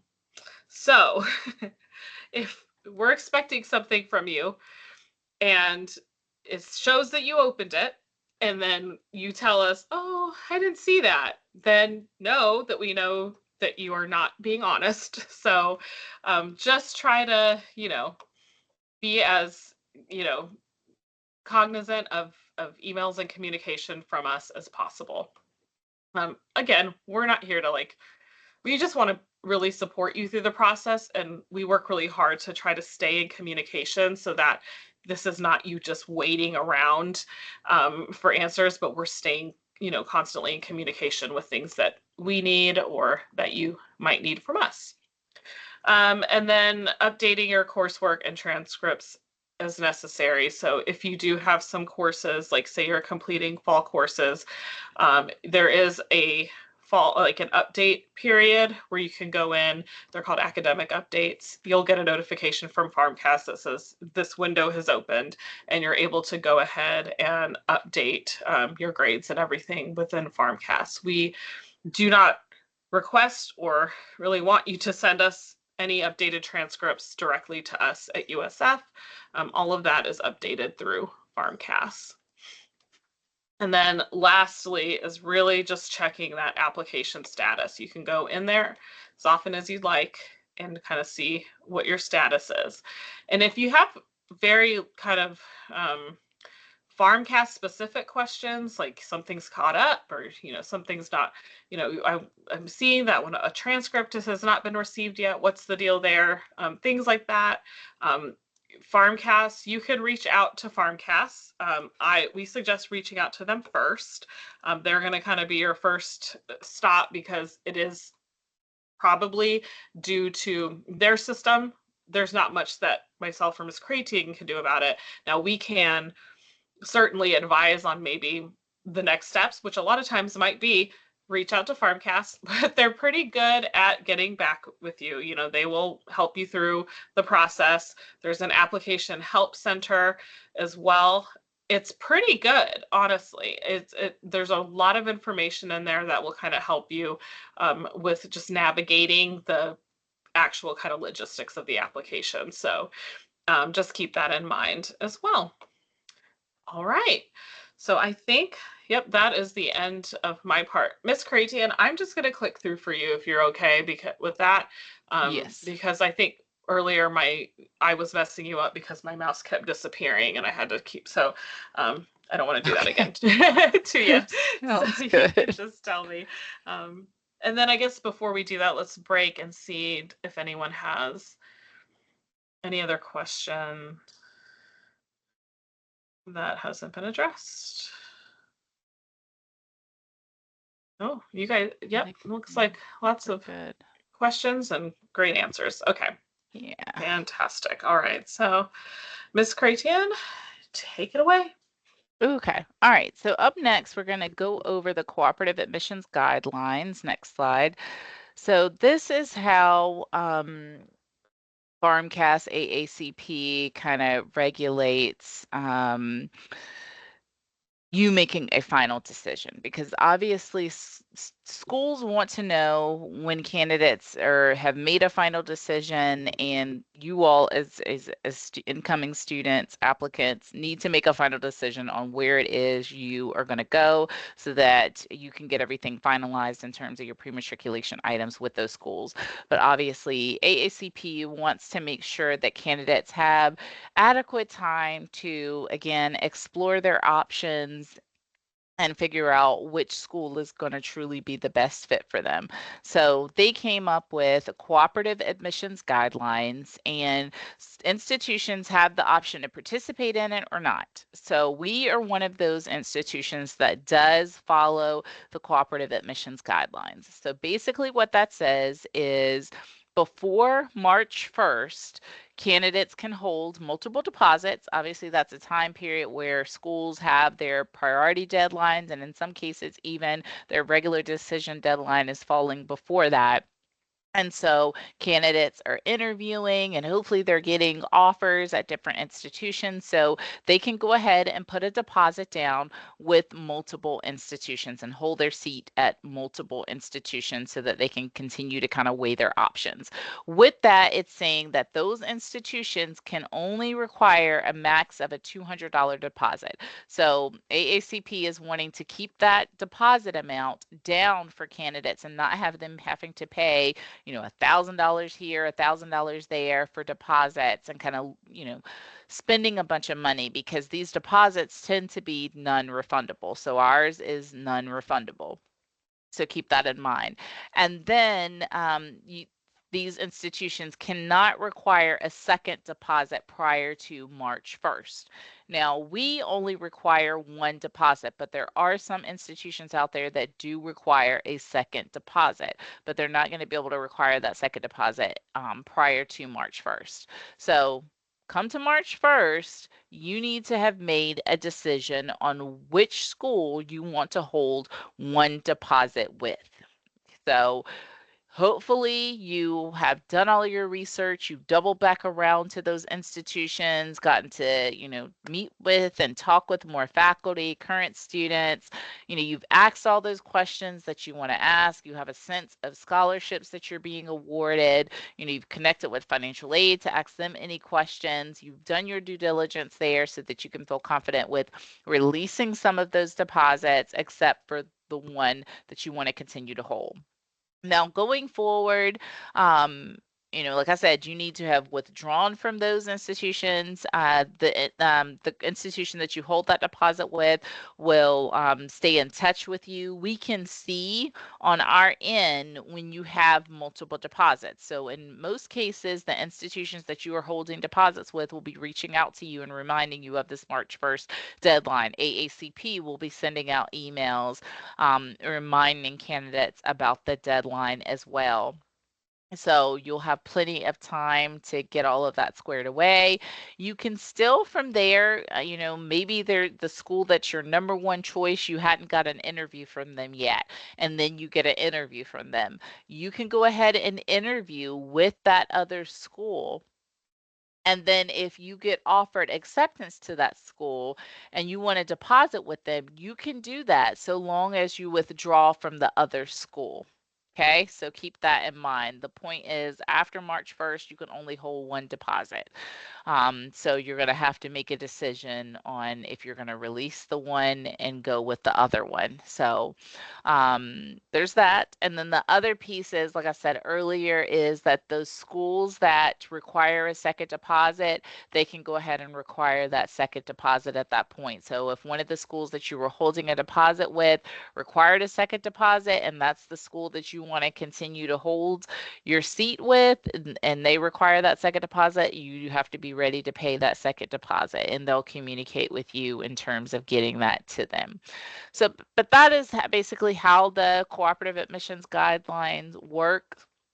It works quite nicely for the students. Like I said, it's in your favor for you to be able to weigh your options and have a little bit more time to do that. But by the time we get to March 1st, AACP and PharmCast feels that you need to be closer to making those decisions because, like I said, you're getting closer to the start of school. The spring flies by, and you have a lot of pre-matriculation items that you have to get done to be able to start in fall. So that just allows you to be able to do all of that. Oh, next slide. Sorry, I was trying to advance. All right, so next slide, contact information. So this is the contact information for PharmCast support. So if you submit your application and you're in a receive status and you receive an email from us, we're going to tell you, please reach out to PharmCast to find out what is still missing from your application, because it could be that you may not have paid the application fee. We can't see that on our end to let you know. Or it could be that they're still missing some transcripts from you. And again, until you reach verified status, we really can't see too much with your application. So we'll have you to reach out to them regarding those things. So before you're verified, you'll be reaching out directly to PharmCast for a lot of things. If you are having trouble, I saw in the chat folks asking about transcripts and when they're received and things like that, you'd be reaching out directly to PharmCast for those things. And they are very good with responding and assisting you. So make sure you take a screenshot of their information and be prepared to reach out to them with any questions. Next slide. We also want to make sure that you know how to get in touch with us. You will, from the moment that you submit your application and it's verified, you will receive communication from us as we start to process your application, and the admissions committee is starting to go through it. So we'll start to send you emails to let you know where your file is every step of the way. So we'll be in touch with you. You'll be able to reply to any of those emails that you receive. There's an individual in our office. She was not online today, but it's Miss Kendra Yates. She is our enrollment management specialist. And so when you start the application with us and you're sending materials, she's one of the first individuals that you will likely hear from and receive an email from. So again, if you reply to any of those emails, they come to our admissions email account there. And so she would reply to those and assist you as needed. And then this is the phone number you can use to get in touch with us if you have any questions. We are available Monday through Friday from 8 to 5, and we are on Eastern Standard Time Zone. So keep that in mind as well. Next slide.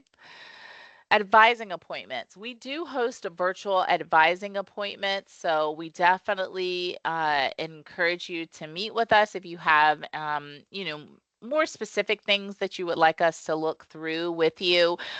We always encourage you to go ahead and have looked at your transcripts and reviewed our prerequisite guide and looked at all of the courses that you think will fulfill the requirement, and then just come to us with any questions of anything that you might have a question about a course or two, and we'll talk with you about that. But when you have these advising appointments with us, we definitely like for you to have transcripts, or if you're in the process of applying, we can pull things up and see your application.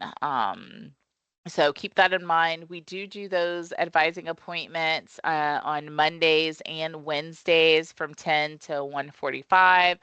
You can use that link to schedule one with us, and we do have those, like I said, virtually for your convenience, so that we can easily meet with you. And oftentimes we're, pulling up things and sharing screens with you, so it's easier if we are able to do that, or if you need to pull something up to show us your transcript or something, you could easily do that. And we just host those via Microsoft Teams, like how we're in now. Next slide.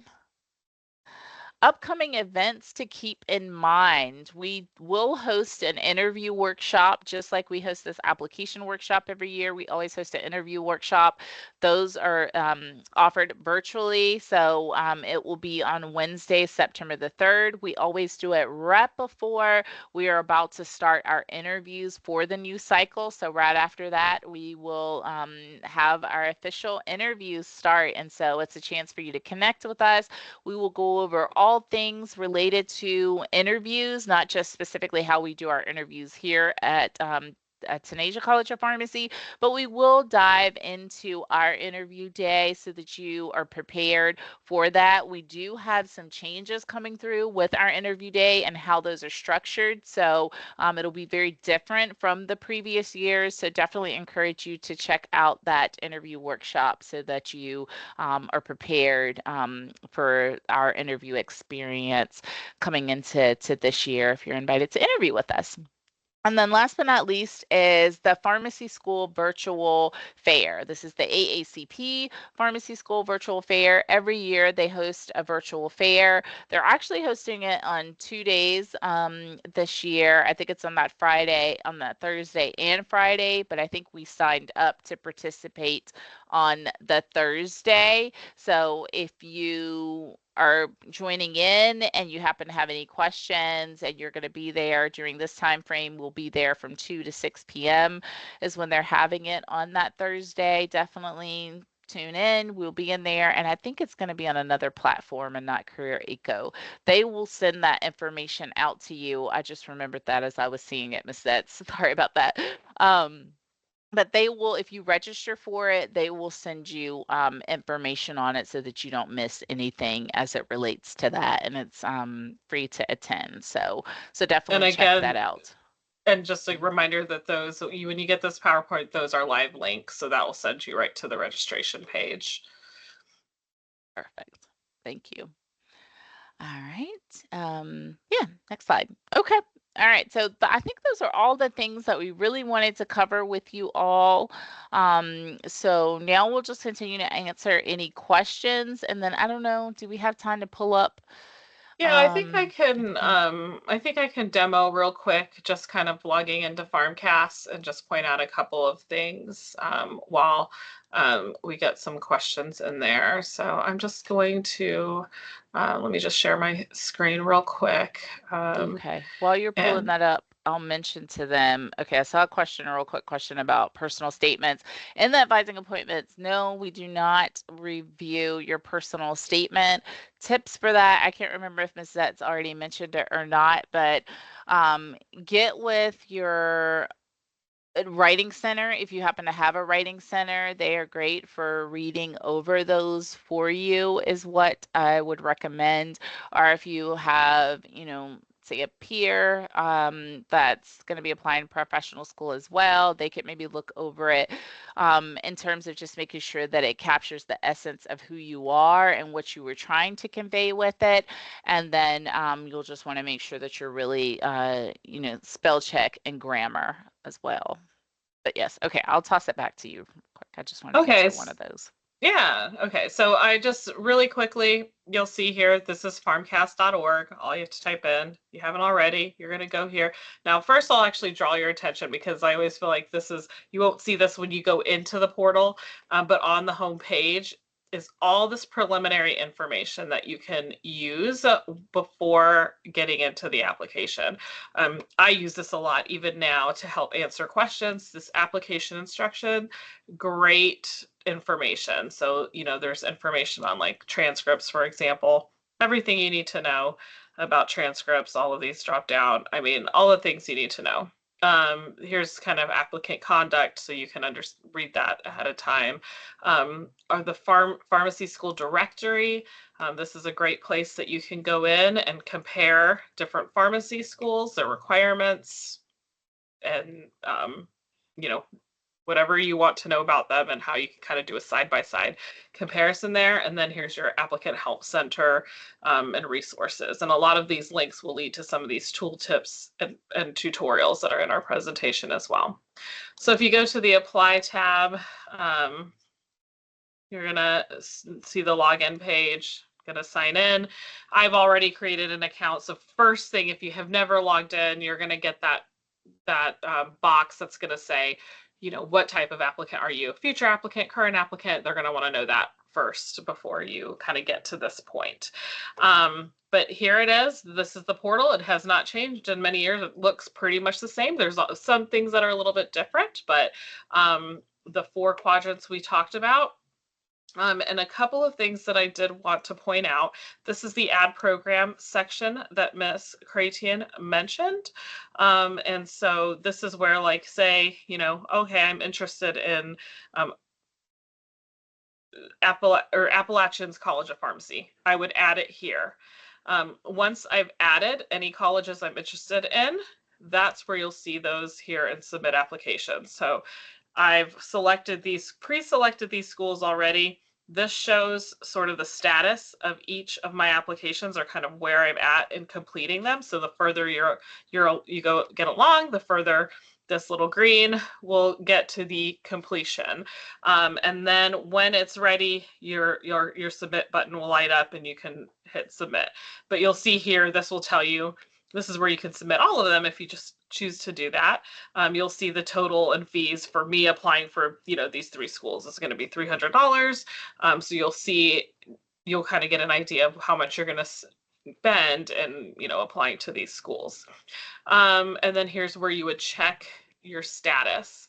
So my status is that I did enter 1 college. So there's 1, but I have not submitted any transcripts because I'm not actually applying anywhere. So you'll see 0 of 1 transcripts have been received for University of North Carolina, Charlotte. And then the further you get along after submitting, you're going to have more information in there to tell you kind of where the status is of your application.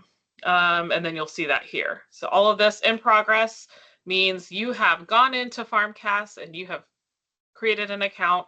So we call those in progress applicants. So we're going to see that. All right, back to my application, the quadrants. The other part that I'm going to touch on real quick is the transcript entry. Here is where you'd want to go ahead and this is where you can select your transcript entry, but that is not actually what I wanted to do. I think it would be colleges attended. Here is where you would order your transcripts.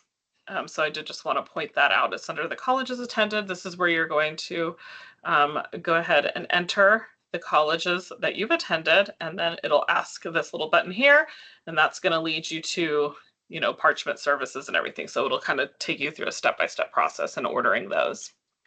And then back to the other piece I wanted to show is the program materials.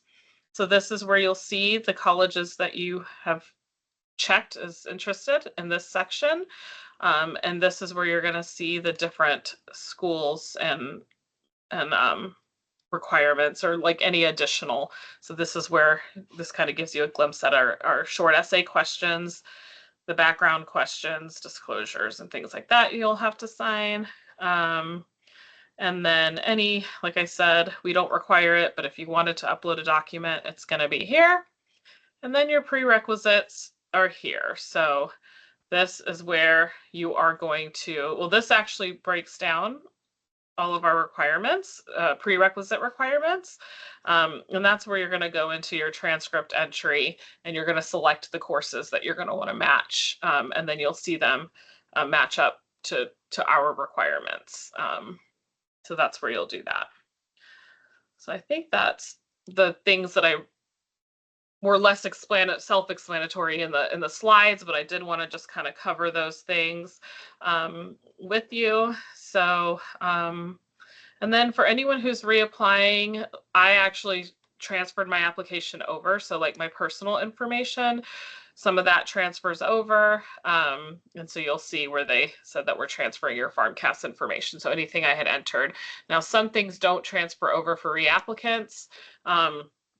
Like letters of recommendation, that's not going to transfer over, and so you would not be able to. You'd have to request those. All right, so I think that is all I have for that. So we have 2 minutes left. Were there any other questions that we should address aloud? Yes. So one question that came up was like our acceptance rate and when do students receive admissions decisions? So we don't really, post an acceptance rate. Again, I would say focusing on our averages would probably be the best in terms of getting a sense of how competitive your application file might be. And then for decisions, it really depends on if it's a candidate that interviews with us. If they interview with us, I would say within 4 weeks, they typically will have an admissions decision. Usually it's probably within 2 weeks they have an admissions decision from us, but I say 4 weeks just in case something's going on and the admissions committee, might perhaps need some additional information from that candidate and they're holding the file or something like that. So I would say usually about 2 weeks, but the most I've seen is probably about 4 weeks. So we tend to have a quick turnaround there. Other questions? Let's see.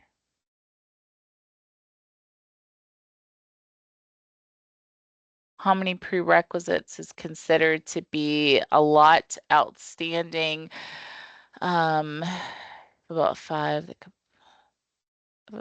prerequisites to complete, but they can be done by July. Okay, so it really all depends, like if you were going to be taking all 5 of those during the summer, or if you were going to be, those were going to be spaced out into the spring. I would say if a candidate had about 5 courses that they still needed to take during the summer before they would start with us, that would likely be a concern that the admissions committee would have for that candidate. So we would encourage them to try to knock some of those out in the fall and the spring semesters. It might make for heavier loads there, but that will be better than trying to save them for the spring. Not saying that it's impossible to do that, but that would be a situation that would be a cause for concern for the committee. And I think those were the main ones. So the slideshow that we have, it will be sent. Yeah, it'll be sent via email. I think that was the last one. So yeah. All right, well, we've hit 5 o'clock, so our time is up, but certainly certainly feel free to reach out to us if you have any other questions along the way. I am going to send out the video and the PowerPoint slide, and you can always reach out to send an email to our shared, if I typed that right. Oh, I think I just put it in there. You did. Yeah. Yep. You and Sarah are way faster at it than I am. So you can always send an email to our shared admissions box. So we all check that. And so, if one of us are not there, we do try to get to them in there. Now, there are times where we might get an overload of emails, but we'll eventually get back to you. And so you can always do that. And hopefully I'll see some of you on advising appointments as well, if I haven't already, and see some applications coming through. We're excited for a great application cycle. So thank you all for, helping us get it kicked off well. And thank you for attending today. Have a great night. Good luck with everything, everyone. Everyone. Good luck, Bye. guys. If you ever want to reach out to me, Miss Setz and Miss Creatine can provide you my email. I'm a student delegate, so I can help you somewhat along the way. Have a great night. Thank you, Thanks, Sarah. Sarah. We'll see you next week, Sarah. Yeah. See you next week. Bye, See ya. everyone.